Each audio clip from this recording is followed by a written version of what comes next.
இப்ப வாஸ்துவை வச்சு கர்ம வினையை தீர்க்க முடியுமா? வாஸ்து சரி செஞ்சால் தீர்க்க முடியும். வாஸ்து சரியில்லைன்னா தீர்க்க முடியாது. வாஸ்து தப்பாக அமையறதுக்கு காரணமே நீங்கள் கர்மாவை அனுபவிக்கணுன்றதுக்காக தான். அது எப்படி நீங்கள் ஈஸியாக சரி செஞ்சுருவீங்க? அதுக்குன்னு ஒரு காலகட்டம் ஆகும். அதுவரை நீங்கள் காத்திருக்க.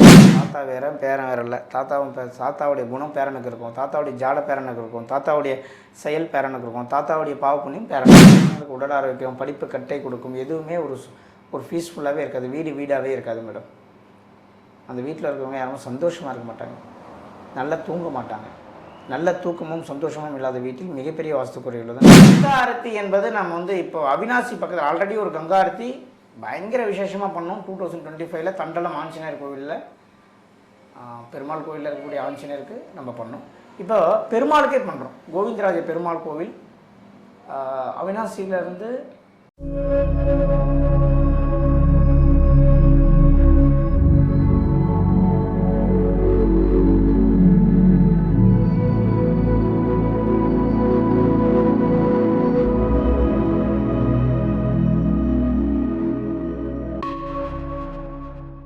ஆன்மீக பரிகார நேயர்கள் அனைவருக்கும் அன்பான வணக்கங்கள். இன்னைக்கு நம்ம யாரை சந்திக்க வந்திருக்கோம் அப்படின்னு பாத்தீங்கன்னா, அஸ்ட்ராலஜர் வாஸ்து நிபுணர் சம்பத் சுப்பிரமணி சாரை தான் சந்திக்க வந்திருக்கோம். வணக்கம் சார். வணக்கம் மேடம். சார், வாஸ்து ரீதியா நிறைய விஷயங்கள் நீங்க மக்களுக்கு சொல்றீங்க. வாஸ்து இருந்தா நிச்சயமா ஒரு வீட்டுல வாஸ்து பாதிப்பு இருந்தா கர்மாவால என்ன பிரச்சனை வரும், வடமேற்கு பாதிப்பு இருந்தா என்ன பிரச்சனை வரும், கங்கா ஆரத்தி கூட நீங்க இப்போ பண்ண போறீங்க அப்படின்னு சொல்லியிருந்தீங்க. அதை பத்தி முதல்ல சொல்லிட்டு அப்புறம் நம்ம பதிவுக்குள்ள போலாம் சார். அந்த கங்கா ஆரத்தியோட சிறப்பு என்ன, என்னைக்கு அந்த ஃபங்க்ஷன் நடக்க போகுது, யாரெல்லாம் கலந்துக்கலாம்? கங்கா ஆரத்தி என்பது நம்ம இப்போ அவினாசி பக்கத்தில் ஆல்ரெடி ஒரு கங்கா ஆரத்தி பயங்கர விசேஷமாக பண்ணோம். 2025 தண்டலம் ஆஞ்சநேயர் கோவிலில், பெருமாள் கோவிலில் இருக்கக்கூடிய ஆஞ்சநேயருக்கு நம்ம பண்ணோம். இப்போ பெருமாளுக்கே பண்ணுறோம். கோவிந்தராஜ பெருமாள் கோவில் அவினாசியிலேருந்து நம்ம சத்தியமங்கலம் போகிற வழி, புளியங்குடி போகிற வழியில் தண்டுகாரன்பாளையம் அப்படின்னு ஒரு ஊரில் சுயம்பு பெருமாள் கோயில் தடைபட்டு 11 வருஷமாக கோவில் கட்ட முடியாமல் இருக்குது. அந்த கோவில் கட்டுவதற்கும் முடங்கி போய் இருக்க இறைவனை வெளியே கொண்டு வருவதற்கும், வெளியே கொண்டு வர மக்களை நான் வெளியே கொண்டு வருவேன் இறைவன் சொல்வதாகவும் ஒரு இது தாற்பயமாக கொண்டு இறைவன் 11 வருஷமாக முடங்கி கிடக்கார். கோவிலே இல்லை, ஒரு சின்ன ரூமில் வச்சுருக்காங்க. கங்கா ஆரத்தி பண்ணி கூட்டு பிரார்த்தனை பண்ணி அந்த இறைவன் கோவில் திருப்பணி ஆரம்பிச்சிட்டோம்னா, யாரெல்லாம் கங்கா ஆரத்தியில் கலந்துக்கிட்டு இறைவனை வெளியே கொண்டு வருவதற்கு பிரார்த்தனை பண்ணாங்களோ அவங்களுடைய வாழ்க்கையில் இருக்கக்கூடிய முடக்கத்தை இறைவன் வெளியே கொண்டு வருவார். இது சத்தியமான உண்மை. அதனால் அனைவருமே வருகின்ற 18ஆம் தேதி புளியங்குடி அவினாசி பக்கத்தில் 13 கிலோமீட்டர், அவினாசிலிருந்து 13 கிலோமீட்டர் புளியங்குடி போகிற வழி சாலையில் தண்டுக்காரன்பாளையம் என்ற ஊரில் கங்கா ஆரத்தி நடைபெறுவது. அனைவரும் பொங்கல் வைத்து கலந்து கொள்ளுங்கள். அனைவரும் வாங்க, இறைவனை வெளியே கொண்டு வாங்க, இறைவன் உங்களை வெளியே கொண்டு வருவார். வாஸ்து ரீதியாக உங்கள் வீட்டில் எவ்வளோ பெரிய குறை இருந்தாலும் அது நிவர்த்தியாகும். Super sir. வாஸ்துக்காகவே கங்கா ஆரத்தி பண்ண போறீங்க, என்ன டேட்ல பண்றீங்க, பொங்கல் வச்சு இந்த கங்கா ஆரத்தி பண்றதால என்ன சிறப்பு அப்படின்னு மக்களுக்கு சொல்லியிருக்கீங்க. கண்டிப்பா மக்கள் எல்லாரும் கலந்துக்கணும். இன்னைக்கான டாபிக் உள்ள போயிடலாம் சார். இப்போ வாஸ்துப்படி நம்ம ஒரு வீட்டை ஆல்ட்ரேஷன் செய்யறதுக்கு முன்னாடி என்ன விஷயங்களை பின்பற்றணும்? எந்த ஒரு விஷயத்தையும் நீங்கள் பின்பற்றணும். இதுக்கு யாகம் ஹோமெல்லாம் பண்ணணும்னு அவசியம் கிடையாது. உங்களுக்கு ரொம்ப பக்கத்தில் இருக்கக்கூடிய முடிந்தால் விநாயகர் கோயிலில் பிரார்த்தனை பண்ணி ஒரு சோரத்தங்க உடைங்க, இல்லை குலதெய்வம் கோயிலுக்கு போயிட்டு வாங்க. அது கூட அவசியம் இல்லை. உங்களுடைய மனசு ஒரு பீஸ்ஃபுல்லாக அப்பா ஏதோ சாமி கும்பிட்டு நம்ம ஸ்டார்ட் பண்ணோம் அப்படின்றதுக்காக வேணால் அதை நீங்கள் வச்சுக்கலண்டி. ஆனால் அது கூட கம்பல்சரி கிடையாதுன்னு நான் சொல்லுவேன்.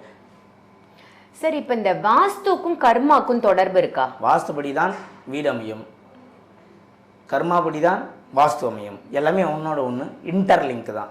நீங்கள் என்ன தப்பு செய்கிறீங்களோ அந்த தப்புக்கும் உங்கள் வீட்டுக்கும் சம்மந்தம் உண்டு. இப்போ வாஸ்துவை வச்சு கர்ம வினையை தீர்க்க முடியுமா? வாஸ்து சரி செஞ்சால் தீர்க்க முடியும். வாஸ்து சரியில்லைன்னா தீர்க்க முடியாது. வாஸ்து தப்பாக அமையறதுக்கு காரணமே நீங்கள் கர்மாவை அனுபவிக்கணுன்றதுக்காக தான். அது எப்படி நீங்கள் ஈஸியாக சரி செஞ்சுருவீங்க? அதுக்குன்னு ஒரு காலகட்டம் ஆகும். அதுவரை நீங்கள் காத்திருக்க வேண்டும். ஓகே, இப்போ நமக்கு கர்மா இருக்கு அப்படின்னா தான் இந்த வாஸ்து குறைபாடு உள்ள வீடு அமையுமா? நீங்கள் கர்மான்னு ஒன்று இருக்கிறதுனால தான் நீங்கள் பிறப்பே எடுத்திருக்கீங்க. இல்லைனா போன பிறவியில் நீங்கள் முக்தி அடைஞ்சிருப்பீங்க.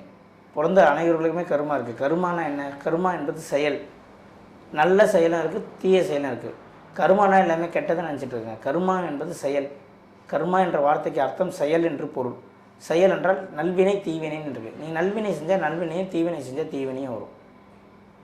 அப்போ கர்மாவே இல்லைன்னா ஒருத்தன் பிறப்பே எடுக்க மாட்டான். அவன் போன பிறவிலே இறைவனடி சேர்ந்திருப்பான். அதனால் பிறப்பெடுத்த அனைவருக்குமே கர்மா இருக்குது. அது நல்வினையாக இருக்கிறவங்க நல்ல வீட்டில் வாஸ்துபடியும், தீவினையாக இருக்கிறவங்க தீய வீடு வாஸ்துபடியும் அமைவது ஒரு வழக்கம். அவங்களுக்கு எப்போ காலகட்டம் முடியுதோ அவர்களுடைய கர்மா முடிஞ்சு நல்வினையாக மாறி அவங்களுக்கு அதன் பிறகு ஒரு பெஸ்ட்டான வீட்டை இறைவன் கொடுப்பார். இப்போ நம்மளுடைய முன்னோர்கள் கர்மா வந்து நம்மளை தாக்கும் அப்படின்னு சொல்றாங்கல்ல சார், அது நிஜம்தானா? சரி, இப்போ முன்னோர் சேர்த்து வச்சு சொத்து உங்களுக்கு சேருமா சேராதா? சேரும், கண்டிப்பாக சார். முன்னோர் வாங்கின பேர், இப்போ உங்கள் தாத்தா ஒரு பேர் வாங்கியிருப்பார், அவங்களுடைய பேரன் பேத்தி நம்மளை சொல்லுவாங்களா சொல்ல மாட்டாங்களா ஊரில்?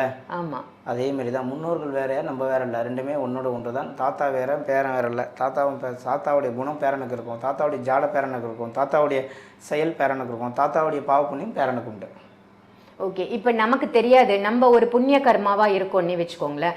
இப்போ நம்மளுடைய தாத்தாவோ இல்லை பாட்டியோ இல்லை முப்பாட்டனோ ஏதோ தவறு செய்கிறார்கள் அப்படின்னா அந்த வினை இந்த பேரனுக்கு வருமா? 100% வரும். தாத்தாவுக்கு 3 மேரேஜ் 4 மேரேஜ்னா பேரனுக்கு 40 வயசுல தான் கல்யாணம் ஆகும். இல்லை கல்யாணம் ஆகினாலும் ஒரு பீஸ்ஃபுல்லான லைஃப் அமையாது. ஏன்னா பேரன் அனுபவிக்கிறதுன்ட்டு சேர்த்து தாத்தாவே அனுபவிச்சிட்டாரு. இதை புரிஞ்சுக்கிட்டால் நிறைய விஷயம் புரியும் மேடம். ஓகே, இப்போ நம்ம இதை அவாய்ட் பண்ண முடியாதா சார்? இப்போ நம்ம இந்த பிறவி எடுத்துட்டோம், நம்மளோட ஒரு மனிதன் தன்னைத்தானே உணர்கிறானோ அப்போ அவன் வாழ்க்கையில் எல்லாமே மாறும். நல்ல செயலை செய்யணும். நல்ல செயலை செய்யணும்னா அவன் நல்ல வீட்டில் இருக்கணும். நல்ல வீட்டில் இருக்கணும்னா முதல்ல தப்பான வீட்டிலேருந்து நல்ல வீட்டுக்கு மாறணும் அப்படின்னாலே அவன் கர்மா கழிஞ்சாதான் மாற முடியும். அது வரைக்கும் அந்த வீட்டிலேருந்து அவன் அனுப்பாது. அப்போது நீ நல்ல சிந்தனைகள் நல்ல செயல்களை செய்யும்போது உன் வாழ்க்கையில் பெரிய மாற்றம் வரும். இந்த நல்ல சிந்தனையும் செயலும் செய்ய முடியுமா? முடியாதா? முடியாது. ஏன்னா அவன் தவறான வீட்டில் குடியிருக்கும்போது செய்ய முடியாது. இப்போ நல்ல வீட்டில் குடியிருந்தால் ஆட்டோமேட்டிக்காக நல்ல செயல் செய்வான். அப்போ தவறான வீட்டிலேருந்து நல்ல வீட்டுக்கு மாறுவதற்குன்னு ஒரு காலகட்டம் இருக்குது. அந்த காலகட்டம் வரைக்கும் அனைவரும் காத்திருக்க வேண்டும். அந்த காலகட்டம் வந்துருச்சுன்னா ஆட்டோமேட்டிக்காக ஒரு வாஸ்து நிபுணர் உங்கள் வீட்டுக்கு வந்துடுவார். இப்போ வாஸ்து வந்து நமக்கு இதுலேயும் இம்ப்ளிமெண்ட் ஆகும், அதாவது நம்மளுடைய கர்மாலையும் சரி நம்ம செய்யக்கூடிய செயல்கள்லையும் சரி 100% இம்ப்ளிமெண்ட் ஆகும். ஓ, இப்போ வாஸ்து நிபுணரை நம்ம போய் சந்திக்கணும் அப்படின்னாலே நம்மளுடைய கர்மா கழியணும். ஆமாம், அப்போ தான் உங்கள் கண்ணிலே அவர் படுவார். அப்போ தான் உங்களுக்கு ஒரு நம்பிக்கை வரும். அப்போ தான் உங்களுக்கும் போய் பார்த்தா ஒரு மாற்றம் வரும்னு தோணும். அது வரைக்கும் உங்களுக்கு தோணாது. இப்போ நம்ம பதிவுகளை பார்த்தா கூட மைண்டு மாறாது, வாய்ப்பே கிடையாது. பார்ப்பாங்க, பிடிச்சிருக்குன்னு நினைப்பாங்க, கூப்பிடணும்னு நினைப்பாங்க, கூப்பிட முடியாது. சில பேர் இதை நம்ப மாட்டாங்க. சில பேருக்கு தொடர்ந்து ஃபாலோ பண்ணுறவங்க நல்ல கருத்தாக இருக்குன்னு ஏற்றுப்பாங்க. ஆனால் வாஸ்துபடி வீடு அமையணுன்றது அவங்களுக்குன்னு ஒரு விதி இருக்குது, காலகட்டத்துக்கு அப்போ தான் அமையும். கண்டிப்பாக சார். ஏன்னா நான் இது கேள்விப்பட்டிருக்கேன், உங்கள் ஆஃபீஸ்லேயே நிறைய பேர் சொல்லுவாங்க, நான் உங்களோட வீடியோவை பார்ப்பேன், உங்களை ஃபாலோ பண்ணுவேன், பட் உங்களோட அப்பாயின்மெண்ட்டே எனக்கு கிடைக்காது, ஏதோ ஒரு விதத்தில் தட்டி போயிடும், இன்றைக்கி தான் எனக்கு வாய்ப்பு கிடைச்சிருக்கு அப்படின்னு சொல்லக்கூடிய நபர்களை நான் சந்திச்சிருக்கேன். அப்போது நீங்கள் சொல்கிறது வந்து உண்மைதான். நம்மளுடைய கர்மா கழியும் போதோ இல்லை நமக்கு இருக்கக்கூடிய பிரச்சனைகள் விலகும் போது தான் நம்ம ஒரு நல்ல செயல்களையோ இல்லைன்னா சந்திக்கக்கூடிய சூழலோ நமக்கு அமையுது இல்லையா? Super sir. இப்போ இந்த கர்மாவை பற்றி பேசும்போது கர்மா சூழ்ந்துள்ள ஒரு வீடு என்ன மாதிரி அறிகுறிகளை கொடுக்கும்? நோயை கொடுக்கும், வம்பு வழக்குகளை கொடுக்கும், கடனை கொடுக்கும், கணவன் மனைவிக்குள்ளே அடிக்கடிக்கு மிஸ் அண்டர்ஸ்டாண்டிங்கை கொடுக்கும், பசங்களுக்கு உடல் ஆரோக்கியம், படிப்பு கட்டை கொடுக்கும். எதுவுமே ஒரு பீஸ்ஃபுல்லாகவே இருக்காது. வீடாகவே இருக்காது மேடம். அந்த வீட்டில் இருக்கிறவங்க யாரும் சந்தோஷமாக இருக்க மாட்டாங்க, நல்லா தூங்க மாட்டாங்க. நல்ல தூக்கமும் சந்தோஷமும் இல்லாத வீட்டில் மிகப்பெரிய வாஸ்து குறைகள் தான் நான் சொல்லுவேன். ஓகே, இப்போ இந்த கர்மாவை கழிக்கணும், கர்மாவால் தான் இந்த வீடு வாஸ்துப்படி பாதிக்கப்பட்டிருக்குன்னா அவங்க ஃபஸ்ட்டு எதை செய்யணும்? சோஷியல் சர்வீஸ் செய்யணும். எந்த எதிர்பார்ப்பும் இல்லாத கோயிலுக்கு போனால் சாமி கும்பிடக்கூடாது, கோயிலை பெருக்கணும், குப்பை அள்ளி போடணும், பாத யாத்திரை போகிறவங்களுக்கு அன்னதானம் பண்ணணும், ஹெல்ப் பண்ணணும். உதவி மட்டுமே ஒருத்தனை காப்பாற்றும் மேடம். ஓ, மற்றவர்களுக்கு உதவி செய்கிறது தான் ஃபஸ்ட்டு கர்மாவை காப்பாற்றும். நிஜம்தான் சார். இப்போ இந்த ஜீவராசிகளுக்கெல்லாம் உணவு கொடுக்குறாங்கல்ல, அது கூட கர்மா கழியும்? தாராளமாக கொடுக்கலாம், பெரிய மாற்றம். ஓகே சார், ரொம்ப சிறப்பான ஒரு அருமையான தகவலாக கொடுத்ததற்கு நன்றி சார். நன்றி மேடம்.